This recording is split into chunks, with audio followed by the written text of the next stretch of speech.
మాజీ మంత్రి ఆర్కే రోజా గురించిన బ్రేకింగ్ న్యూస్ ఇది. మాజీ మంత్రి ఆర్కే రోజాకు బిగ్ షాక్ ఇచ్చారు.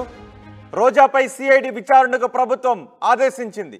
ఆడుదాం ఆంధ్ర పేరుతో భారీగా అవినీతి జరిగింది. ఆ అవినీతిలో రోజాకు పాత్ర ఉంది అని ప్రభుత్వం భావిస్తోంది. సుమారు 150 కోట్ల రూపాయలతో పెద్ద ఎత్తున నిధులు ఖర్చు చేశారు.